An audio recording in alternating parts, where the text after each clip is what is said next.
오늘 광야학교 8번째 인내의 훈련이라는 제목으로 말씀을 나누도록 하겠습니다. 그리고 오늘로 광야학교 시리즈는 마무리하도록 하겠습니다. 사람마다 음악과 예술의 취향의 차이가 있기는 하겠지만 여러분은 베토벤과 모차르트 가운데 누구의 음악을 더 선호하시는지 모르겠습니다. 시간적으로는 베토벤보다 14년 먼저 태어난 모차르트는 형식과 균형을 중시하는 고전주의 시대의 대표적인 작가이다라고 평론가들이 이야기를 합니다. 그의 음악은 명확합니다. 균형 잡힌 형식이 있습니다. 규칙적인 구조가 있습니다. 예측이 가능한 전개를 합니다. 단순한 화음과 조화를 추구하며 우아하고 세련된 감정을 전달하는 작곡가. 물론 저의 이야기가 아닙니다. 전문가들이 설명해 놓은 글이 그러했습니다. 반면 베토벤은 고전주의에서 낭만주의로 넘어가는 과도기 시대의 작곡가라고 합니다.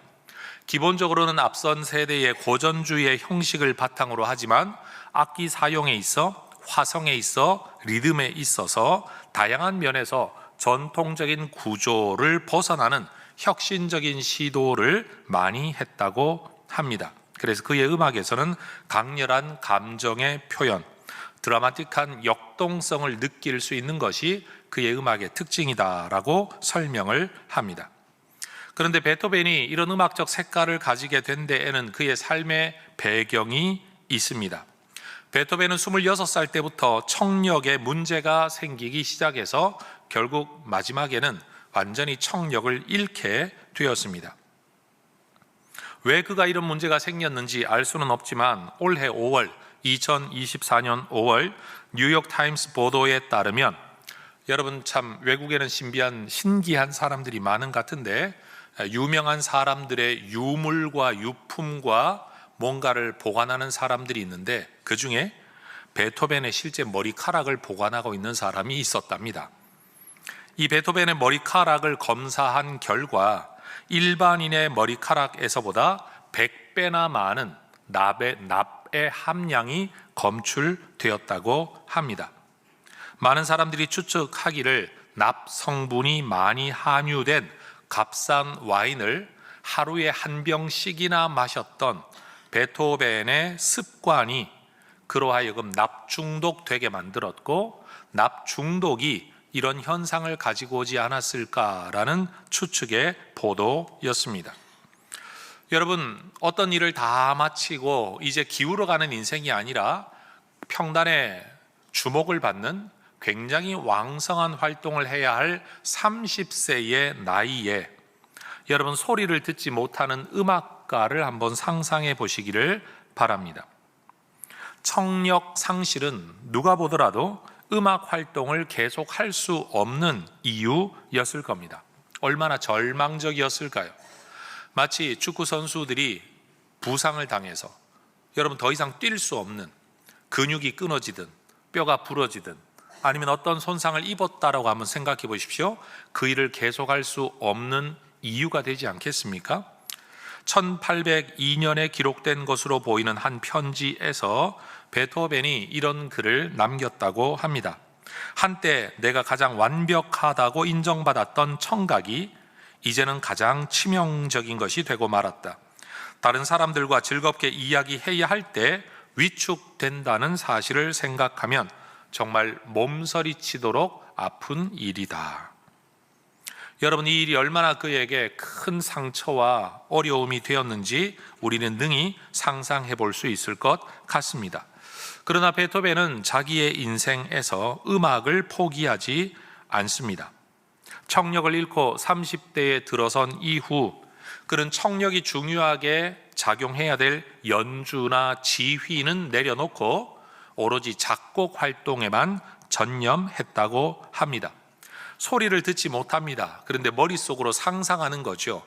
이 악기는 이런 소리를 내고 저 악기는 저런 소리를 내요. 이렇게 어우러진다면 어떤 소리가 날까를 상상하면서 작곡을 했다라는 겁니다. 그렇게 만들어낸 곡이 운명교향곡이라고 합니다. 밤밤밤밤 하는 이 곡 말이에요. 여러분, 우리가 이런 곡을 들을 때 우리는 단순히 음악을 듣는 게 아니라 그 음악에 담겨 있는 한 사람의 인생을 듣게 됩니다. 그래서 우리에게 훨씬 더 감동적으로 다가오는지도 모르겠습니다. 또 하나의 이야기를 들려드리겠습니다. 남아프리카 공화국에서는 1948년부터 40년이 넘도록 백인 소수민족이 흑인 다수민족과 그 외의 유색 인종을 법적으로, 사회적으로, 경제적으로 분리하고 차별하는 인종차별 정책이 시행이 됩니다.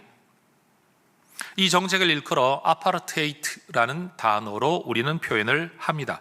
아프리카 언어로 분리를 의미하고 이것을 영어화할 때도 아파르테이트, apart라는 단어가 붙어 있는 것을 보면 이것이 뭔가를 구분 지은 일이라는 것을 우리가 알 수 있죠.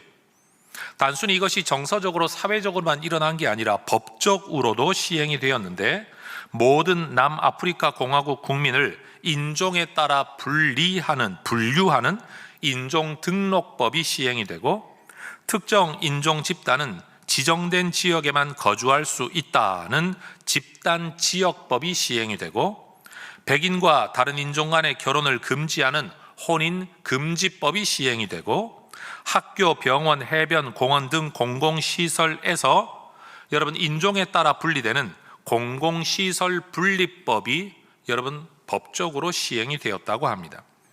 정치적으로는 흑인과 유색 인종은 투표권이 없었고 정부에 참여할 수도 없었고 정부와 주요 공공기관의 모든 고위직은 백인이어야만 했다고 합니다.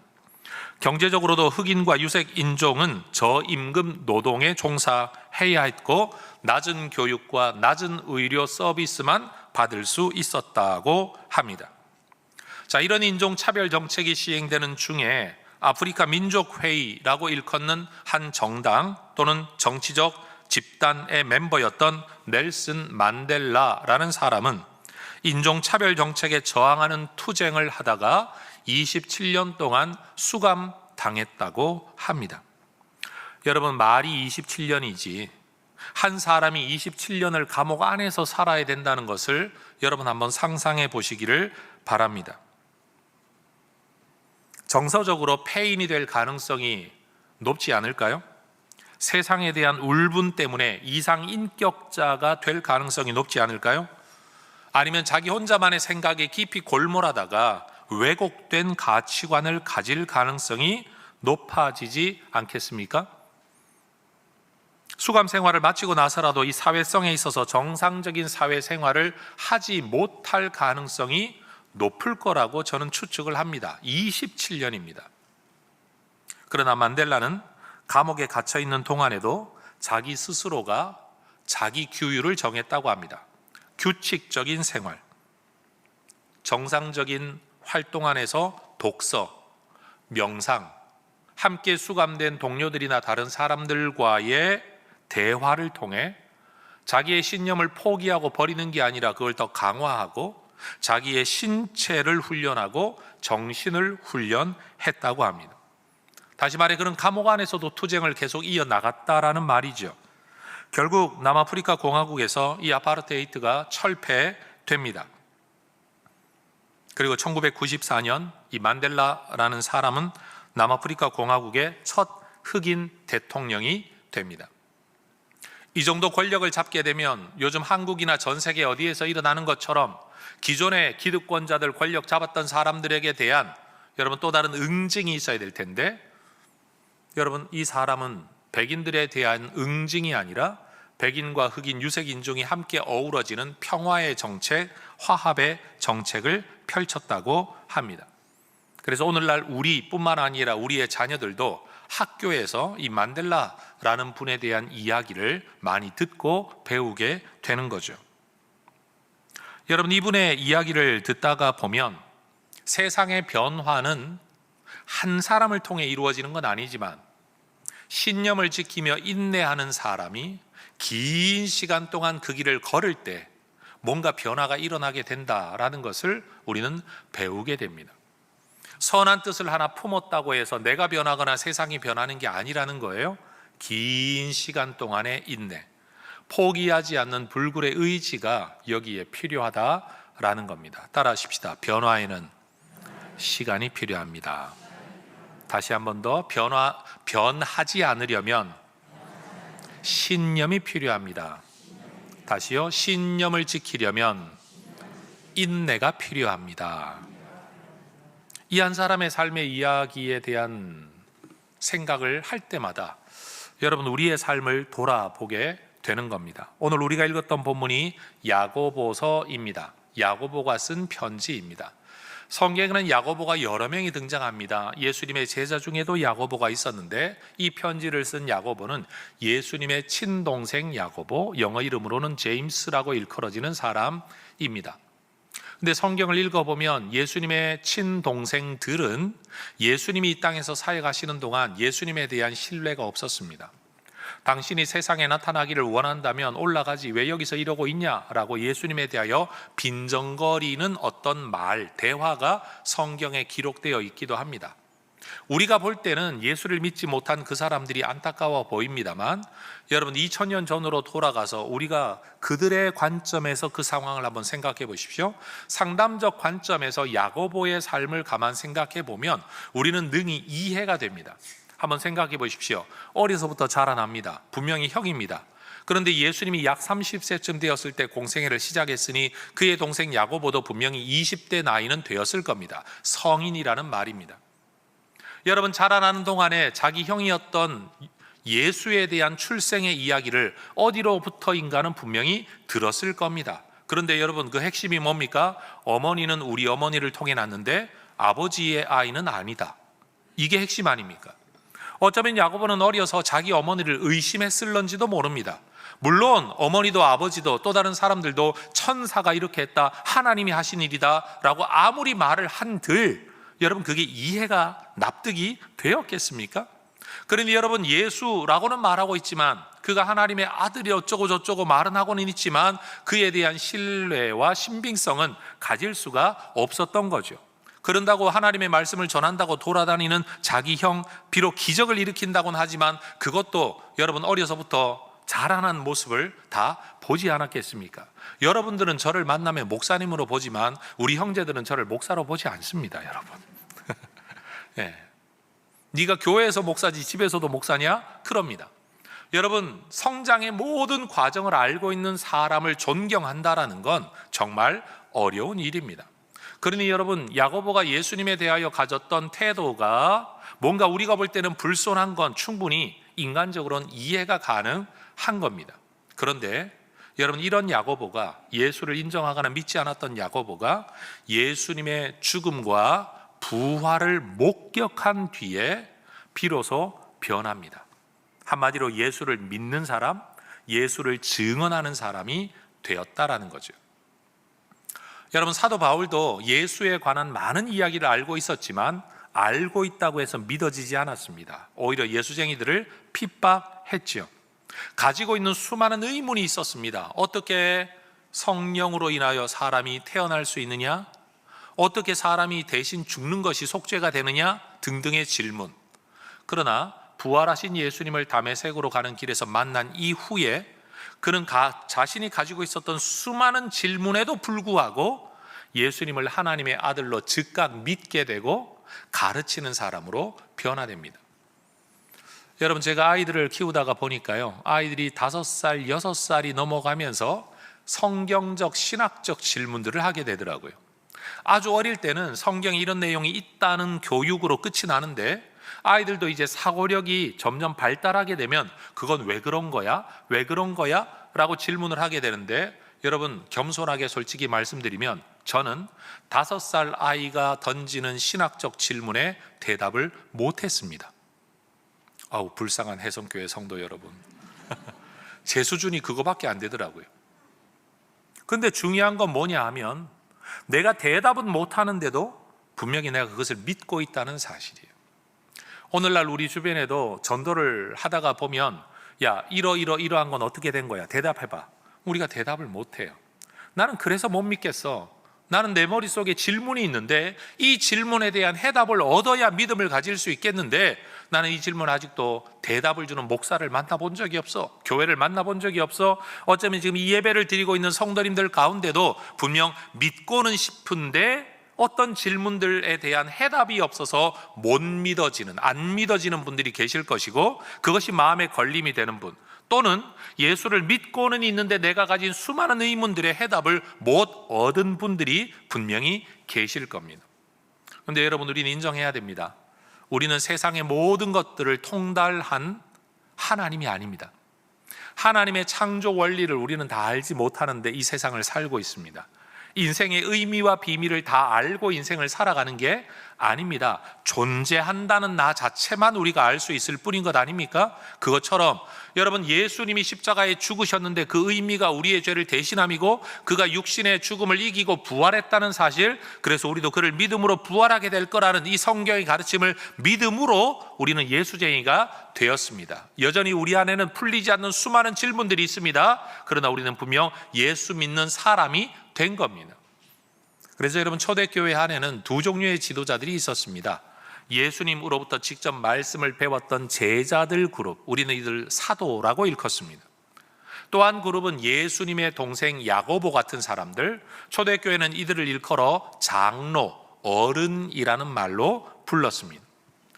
여러분, 제자들은 주로 성경의 가르침, 예수님의 가르침을 증거했다고 한다면, 아마 야고보 같은 인물들은 예수님에 관한 이야기, 그의 인간성에 대한 이야기, 그의 현실성에 대한 이야기와 함께 나중에 예수를 믿고 난 뒤에 성도들의 신앙적 삶, 믿지 않았던 때와 믿게 된 때에 대한 대조를 통한 신앙적 지도를 했을 겁니다.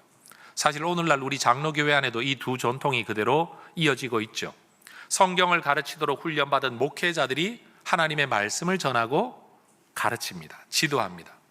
그런데 여러분들과 함께 생활하며 자라난 사람들 가운데 여러분의 손으로 뽑아 세운 이분이야말로 우리의 신앙의 어른이 될 수 있다라고 여긴 분들, 엘더, 그분이 바로 장로님들, 때로는 권사님들인 거죠. 여러분, 교회 안에는 이러한 지도가 합해져서 비로소 온전한 성도의 양육이 이루어지는 겁니다.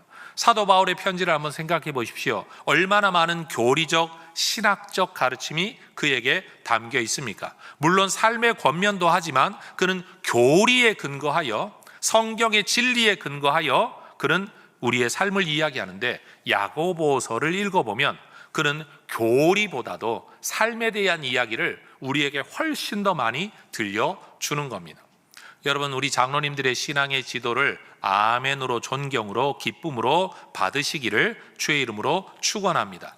때로는 목사님들을 통해 배우는 말씀이 내 인생에 큰 깨달음이 되고 신앙의 유익이 되기도 하지만, 또 한쪽으로는 나와 같은 고민을 하고 있으면서 신앙생활을 먼저 한 어떤 성도의 이야기와 그의 고민이 오히려 우리에게 더 큰 은혜가 될 때도 있다라는 겁니다. 그러면서 지금 야고보가 편지를 쓰는 겁니다. 초대교회 성도들은 예수 믿는 것 자체만 힘든 게 아니라 예수를 믿는다는 이유로 사회적으로, 경제적으로, 정치적으로, 신분적으로 엄청난 위험을 그들은 겪어야만 했습니다. 이런 어려운 신앙생활을 하고 있는 성도들에게 한 사람의 성도인 야고보, 지도자인 야고보가 편지를 하는 겁니다. 7절 말씀이 그렇게 말하죠. 형제들아, 주께서 강림하실 때까지 따라하십시다. 길이 참으라. 한 번 더, 길이 참으라. 여러분, 예수 믿고 사는 일이 은혜와 행복만 충분하다면 참아야 될 이유가 없을 겁니다. 그런데 참아야 된답니다. 신앙생활을 해도, 예수 믿는 생활을 해도 참아야 할 일이 있다라는 사실을 먼저 인정하실 수 있으면 좋겠습니다. 내가 이렇게 참고 사는 것, 누르고 사는 것, 견디고 사는 건 이율배반적인 게 아닌가? 진짜 하나님의 은혜로 살면 뭐든지 행복하게, 뭐든지 기쁘게, 뭐든지 자발적으로 해야 되는 것 아닌가? 내가 억지로 참으며 사역을 유지하는 것, 억지로 참으며 사람을 만나주는 것, 이게 진실한 게 맞나? 라는 생각을 하실 수 있지만, 여러분, 성경 그대로 우리는 받아야 될 줄 압니다. 다시 한번 따라 하십시다. 길이 참으라. 신앙에는 인내가 필요합니다. 그리고 인내는 신앙의 덕목입니다. 우리는 죄 가운데 살고 있는 사람으로서 예수 믿고 죄 문제를 해결받았다고는 하지만, 현실적인 죄인들로서 여러분, 우리의 모든 생각, 우리의 모든 삶, 우리의 모든 관계가 천국의 삶을 살고 있는 건 아닙니다. 그렇기 때문에 우리는 참아야 합니다. 예수 다시 오실 때까지. 그때를 바라보며 완전한 때가 이루어질 때까지 참아야 한다라는 겁니다. 목적 없고 열매 없고 의미를 찾기 힘든 일에 인내하는 건 참 어려운 일입니다. 인내를 이야기하려면 인내할 만한 가치가 전제되어야 또는 발견되어야 우리는 인내할 수 있습니다. 그런데 야고보는 특별히 8절의 말씀을 보면 우리가 이 땅에 힘겨운 삶을 믿음 안에 인내해야 될 이유를 어디에서 찾느냐? 예수님의 재림과 심판에서 찾고 있다라는 겁니다. 7절에서도 길이 참으라 라고 말했던 야고보는 8절에서 길이 참으라는 말을 한 번 더 합니다. 마음을 굳건하게 하면서 참으라고 말합니다. 왜? 주의 강림이 가깝기 때문이라는 거죠. 여러분, 예수님이 다시 온다는 사실이 우리가 참아야 될 이유가 된다라고 지금 이야기하는 겁니다. 많은 사람들은 예수님 믿으면, 그리고 때로는 예수를 믿지 않더라도 여러분 인생은 죽으면 끝나는 거라고 생각하는 분들이 종종 있습니다. 그러나 히브리서 9장 27절은 분명히 말합니다. 한번 죽는 것은 사람에게 정해진 것, 이거 누구나 압니다. 근데 그 다음이 뭐냐? 심판이 있다. 여러분, 세상 마지막 날에 있게 될 심판을 여러분 우리는 성경을 통해 알 수 있습니다. 예수의 심판은 죽는다고 면제되는 게 아닙니다. 죽었으면 여러분 다시 살아나 심판받게 될 겁니다. 그때까지 살아있으면 그 모습으로 심판을 받게 될 겁니다. 예수 믿는 자도 예수 믿지 않는 자도 다 이 심판 때를 지나가야 천국으로 갈지 지옥으로 갈지, 천국 가서 무슨 상을 받게 될지 다 결정나게 된다라는 겁니다. 그러니 9절에서 말을 하는 거죠. 형제들아, 서로 원망하지 말아라. 그리하여 심판을 면하게 될 것이다. 보라, 심판주가 문 밖에 서 계신다. 예수님이 곧 오신다는 말을 심판주가 문 밖에 서 있다라고 말합니다. 여러분, 예수님 처음 오실 때는 아기의 모습으로 왔습니다. 그러나 예수님의 두 번째 오심, 재림, 세컨드 커밍에는 예수님은 왕으로 오십니다. 처음 오실 때는 자기를 죽이려고 오셨습니다. 그러나 두 번째 오실 때는요, 지옥의 형벌, 영원한 생명, 생명의 결정권자로 오시게 됩니다. 처음 오실 때는 천사들만 알아보았습니다. 사람들이 알질 못했습니다. 그러나 두 번째 오실 때는 그를 찌른 자들도 그를 볼 것이라고 말씀하시며 온 세상이 예수의 재림을 목격하게 될 거라고 말씀을 하셨습니다. 똑같은 예수님이 오시는데 너무 다른 모습으로, 너무 다른 목적으로 이 땅에 오신다. 심판주가 문 밖에 서 계신다. 곧 와 있다라는 뜻입니다. 그런데 여기에서 중요한 것, 인내하고 길이 참긴 참아야 되는데 원망하지 말라라고 말합니다. 원망하다라는 단어는 탄식하다, 불평하다는 의미를 가지고 있죠. 오래 참으면서 탄식하며 오래 참거나 불평하며 참지 말고 인내하지 말고 감사함으로 참으라라는 거예요. 여러분, 우리도 보면 교회 봉사활동 많이 하는 분들 중에 하기는 다 하면서 입으로 다 쏟아버리는 분들이 계세요. 봉사하고 수고하고 애는 다 쓰면서 늘 투덜거리고 불평하고 원망하고 그래가지고 그의 수고가 빛을 잃어버리는 분들이 너무 많아요. 어차피 수고할 거 여러분 입 다물고 수고하시기를 주의 이름으로 축복합니다. 어차피 애쓸 거 감사함으로 애쓰시기를 축복합니다. 여러분, 물을 떠달라 그러면 꼭 투덜거리며 떠다주는 분들이 있어요. 투덜거리려면 떠다주지 말든지, 떠다줄 거면 투덜거리지를 말든지. 그러면 받아먹는 사람도 감사하죠. 그런데 투덜거리며 떠다주면 고맙지 않아요. 여러분, 지혜를 얻으시기를 주의 이름으로 축원합니다. 서로 원망하지 말아라. 인내하더라도 원망하지 말고 인내하는 것, 그래야 상을 얻는다 말씀하는 거죠. 여러분, 우리의 마음을 다스릴 수 있기를 축복합니다. 때로 우리는 우리 마음을 다스려야 믿음의 길을 걸어갈 수 있는 사람입니다. 항상 자발적으로, 항상 기쁘게, 항상 행복하게, 항상 즐겁게, 흔히 말하는 대로 항상 성령 충만하게 믿음의 길을 걸어가는 사람이 별로 없습니다. 어쩌면 지금 여러분 옆에 앉아 계신 분들이요, 그만해버릴까? 라는 생각을 가지고 지금 이 자리에 앉아 있을런지도 모릅니다. 자, 옆에 분 어깨를 톡톡 두드리면서 인사하십시다. 길이 참으시기 바랍니다. 예배 마지막으로 한번 드려보고 도장을 찍든지 말든지 하자. 예배 한번 마지막으로 드려보고 계속할지 말지를 결정하자. 의외로 이런 분들이 우리 주변에 많습니다. 그래서 우리는 흘려보며 인사를 하는데 어떤 사람은 그게 마지막 인사일 수도 있다는 사실을 우리는 인정해야 합니다. 여러분, 세상에 마지막이 없고 그리고 심판이 없다라고 한다면, 제가 청소년 시기에 가장 먼저 던졌던 질문 가운데 하나예요. 목사가 되겠다고 이미 마음을 먹고 내가 이 길을 가기는 하지만 끊임없이 제 머릿속으로는 다른 많은 길들에 대한 질문을 했죠. 내가 왜 이 길을 계속 가야 될까? 왜 꼭 가야 될까? 안 가면 어떻게 될까? 그런 많은 생각 중에 하나가 이런 생각이었어요. 만약 세상에 마지막 종말이 없고 심판이 없다라고 한다면 굳이 내가 윤리적으로 살아야 될 이유가 뭐지? 아무리 생각을 하고 질문을 해도 만약 정말 이 땅의 삶이 마지막이고 전부라고 한다면 제가 윤리적으로 살아야 될 이유가 하나도 없더라고요. 남을 책임지며 살아야 될 이유가 없는 거예요. 어차피 죽으면 끝나는데 넌 네 인생, 난 내 인생. 누군가는 그래도 법을 지켜야지 라고 말을 하는데, 법이라는 건 공동체를 유지하기 위한 질서이긴 하지만 내가 행복한 삶을 추구하고 있는 기본적인 울타리가 되긴 하지만 법 자체가 내가 행복을 가져다 주지는 않죠. 때로는 법을 어기는 사람들이 훨씬 더 행복하게 살고 자유롭게 즐겁게 사는 것처럼 어린 제 눈에도 보이더라고요. 그런데 그 어린 제 눈에 또 하나의 질문이 있었어요.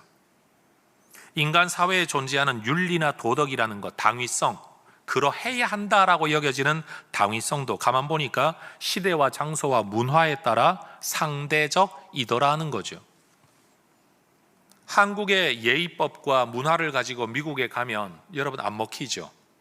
미국의 방식을 가지고 한국 와가지고 여러분 만약 누군가 저한테 목사님이라고 부르지 않고 헤이 명호라고 부르면 뭐인 싸가지, 여러분 이렇게 인식을 하지, 그걸 여러분 우리가 어떻게 편안하게 받을 수 있겠습니까? 그게 우리의 문화라는 거죠.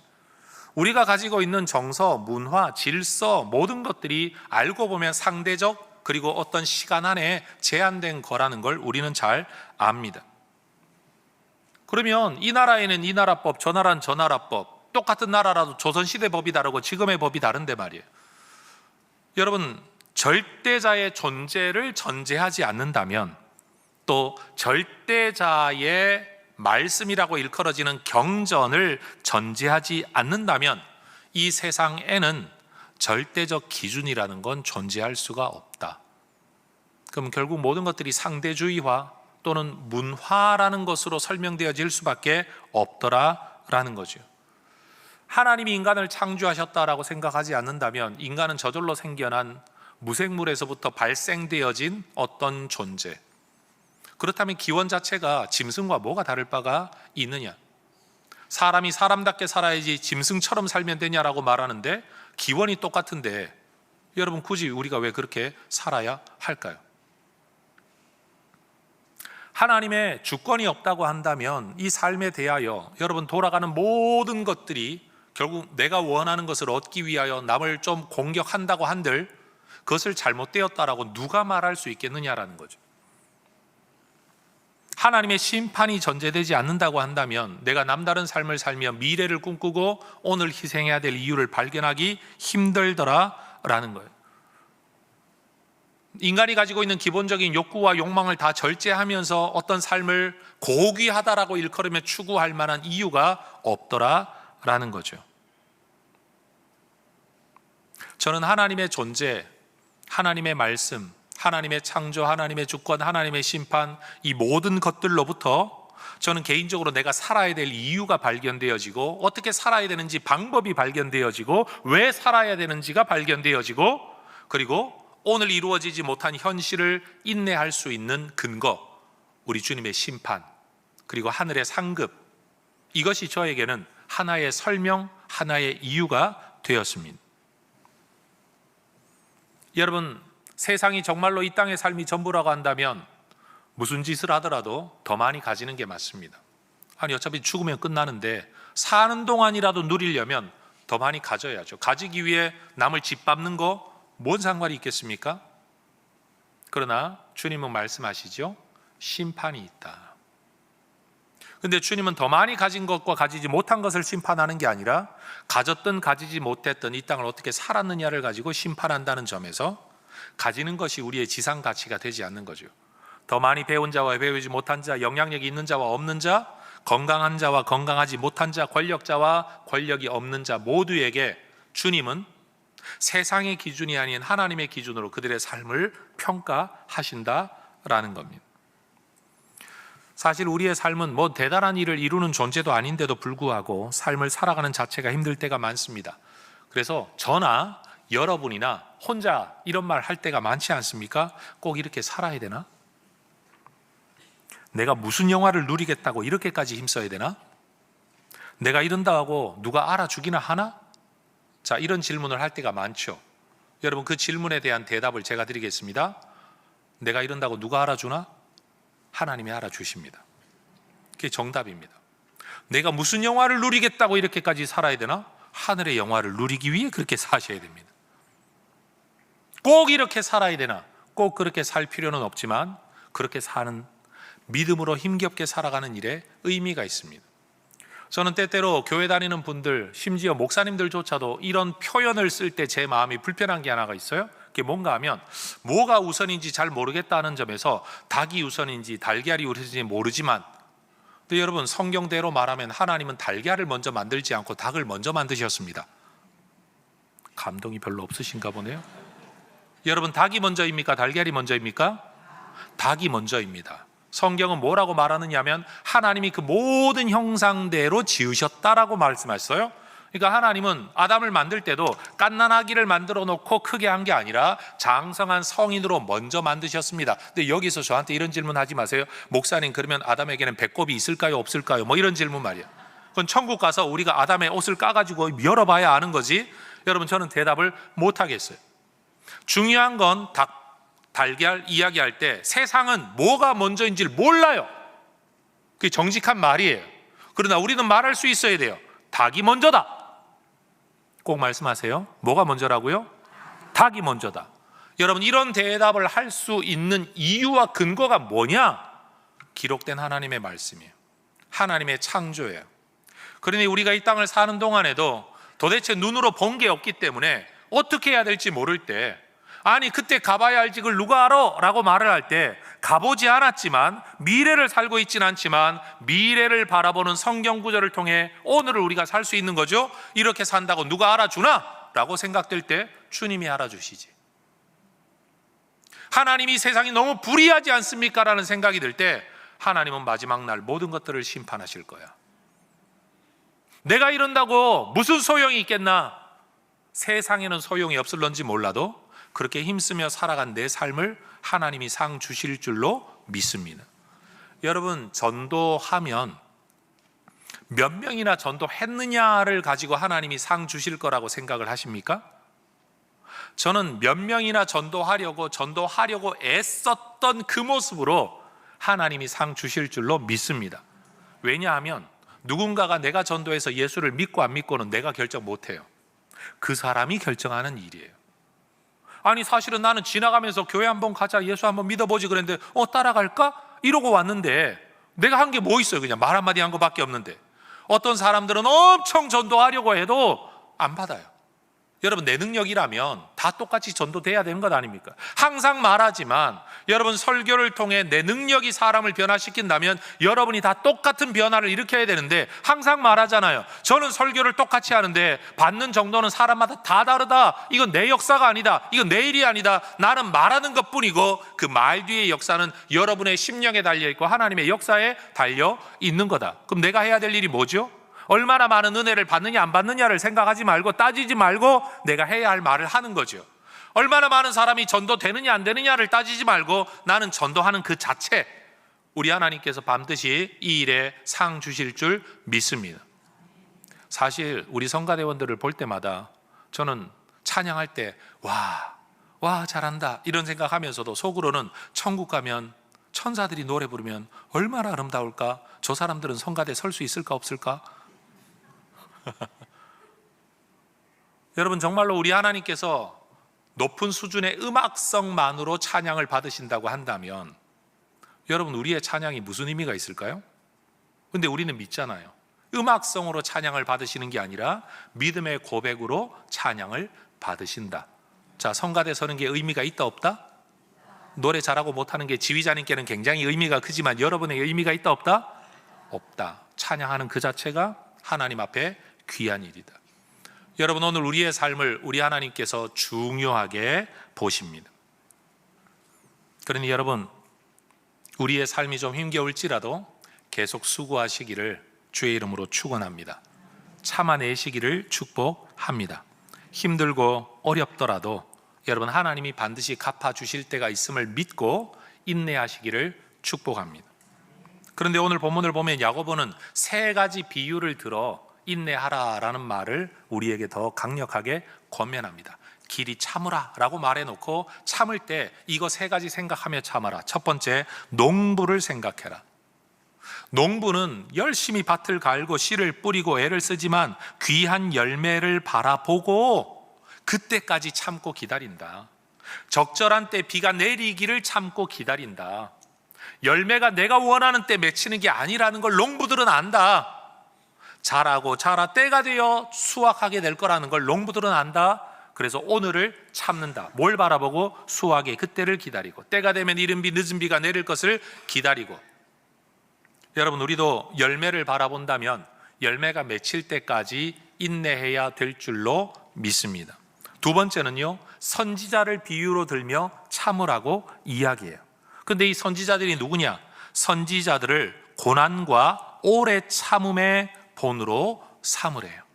여러분, 하나님의 뜻을 받들어 하나님의 말씀을 듣고 하나님의 말씀, 하나님의 이름으로 하나님의 말씀을 전하는 선지자라면 여러분, 형통해야 되는 것 아닙니까? 그런데 고난이 있어요. 그리고 그 고난 때문에 오래 참아야 된대요. 이게 선지자들의 삶이었대요. 하나님의 뜻을 따라 하나님의 이름으로 하나님의 말씀을 전하는 일에도 오래 참음이 있고 고난이 있었다라고 한다면 여러분, 인간의 삶을 그냥 살아가는 일에도 당연히 이런 일이 있겠죠. 우린 예레미야 이야기를 잘 압니다.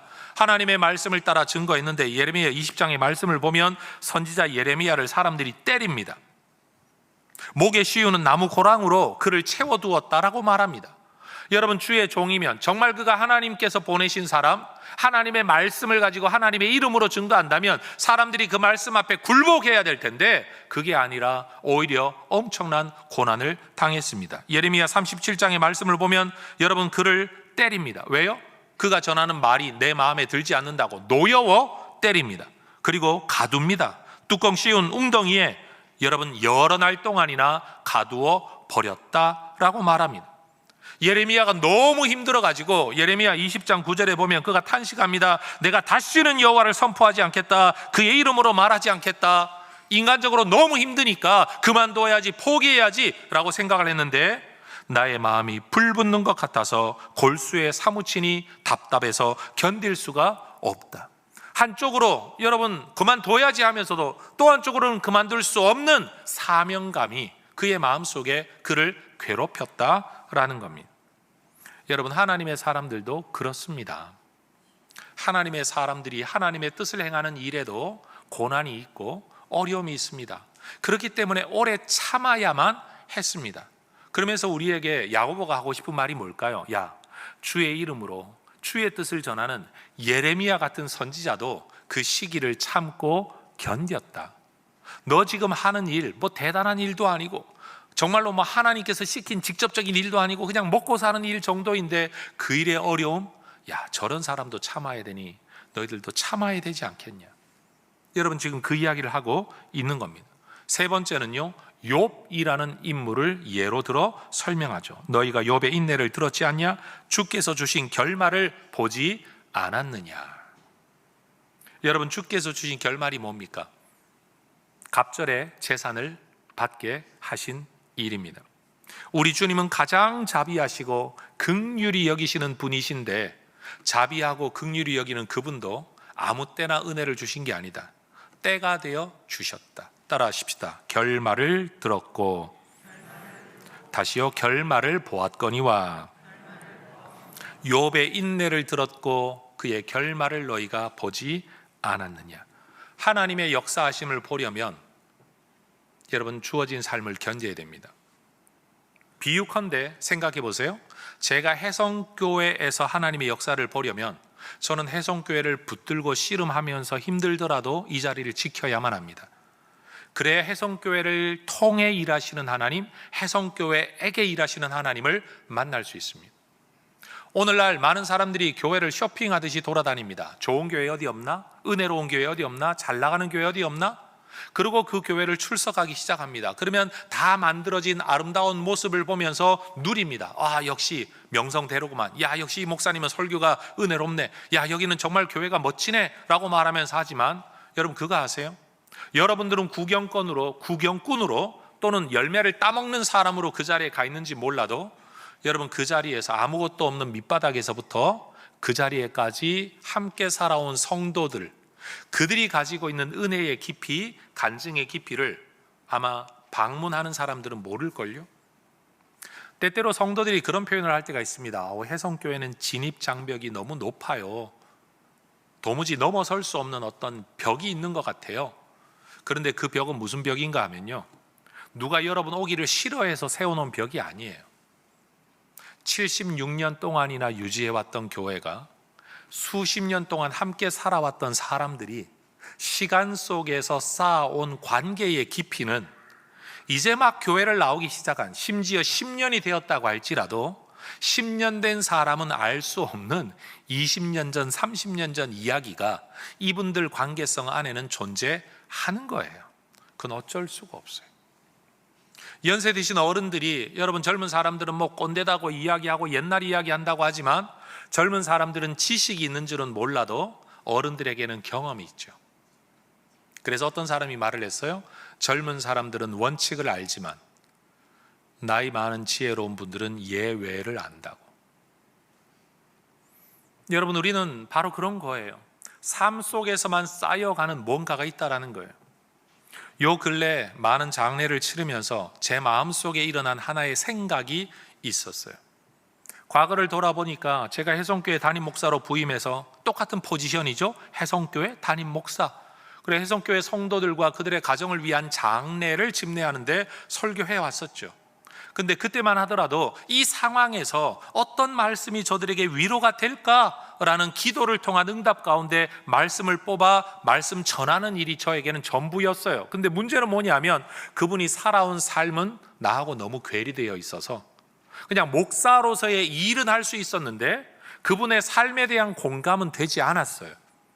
근데 요즘은요, 20년을 여러분과 함께 살다가 보니까 똑같은 기도와 똑같은 말씀에 대한 고민과 똑같은 목사의 역할을 하는 것 그 위에 이제는 살아왔던 시간이 쌓여 있으니까 여러분이 정서적 연대, 정서적 공감이 쌓여가지고 요즘은 장례 가기가 힘들어요.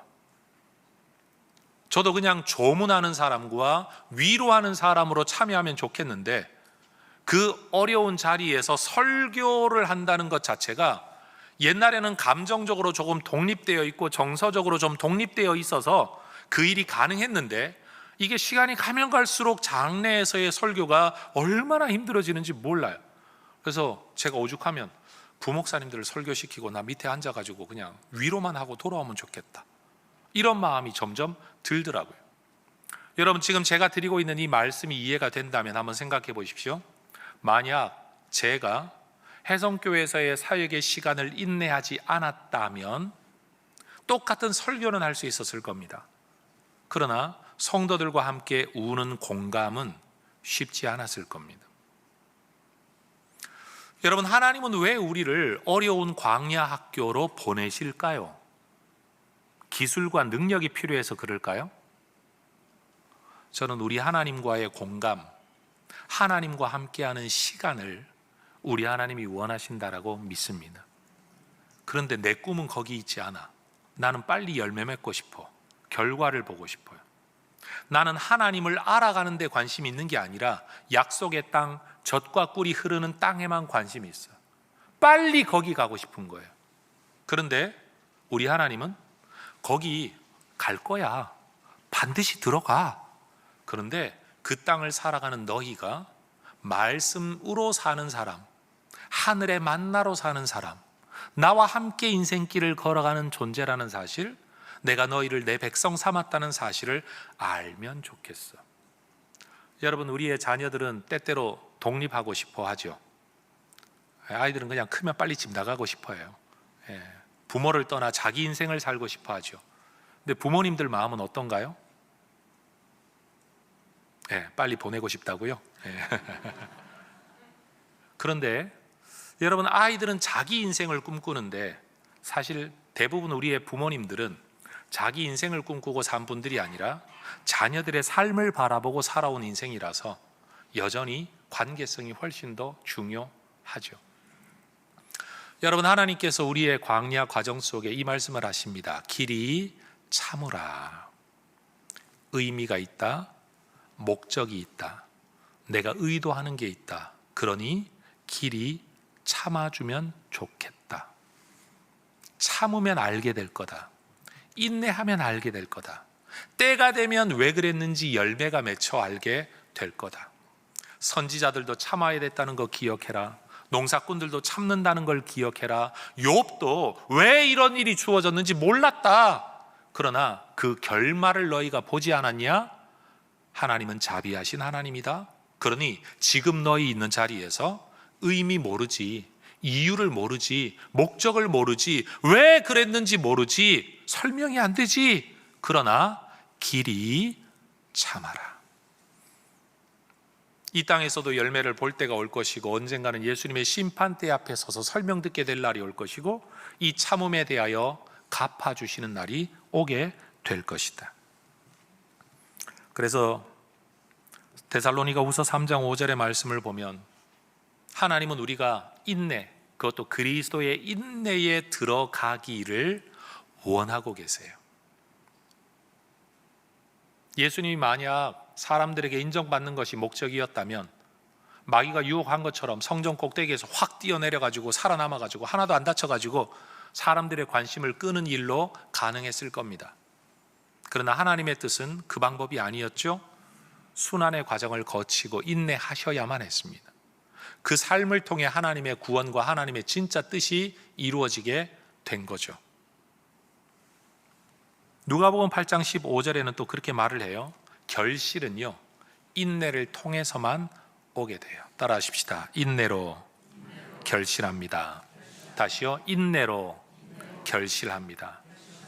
여러분, 농부가 여러분 씨앗을 심어놓고 뿌려놓고 이게 왜 빨리 열매 안 맺지 그러고 땅 파가지고 그냥 헤집어 보면 여러분 열매 맺을 수 있을까요? 아니죠. 기다려야만 하는 겁니다. 저는 우리 혜성교회를 통해 역사하실 하나님을 기대하고 기다립니다. 지금도 아름답고 은혜롭지만 여러분, 영어 표현 그대로 우리는 아직도 하나님의 마지막 숨은 카드를 보지 못했습니다. 보이지 않아서 답답합니다. 그러나 우리는 보이지 않아 답답하다라고 원망과 불평을 할 게 아니라 보이지 않아 답답하지만 인내하기로 결정할 수 있으면 좋겠습니다. 왜요? 우리 하나님은 신실하신 자비하신 하나님. 그래서 저는 우리 혜성교회에 예배를 출석하는 성도님들 가운데 아직도 엉덩이를 혜성교회에다 붙이지 못하고 때가 되면 자꾸 이렇게 들썩들썩 옮기시려고 하는 분들, 제가 여러분 여기에 바늘 심어 놓지 않았으니까 여러분 엉덩이 찰싹 붙이고 주저앉으시기를 주의 이름으로 축복합니다. 그래야 혜성교회를 통해 혜성교회의 역사하시는 하나님을 볼 수 있습니다. 이런 말이 있습니다. 나무는 자주 옮겨 심으면 큰 나무로 자라지 못한다.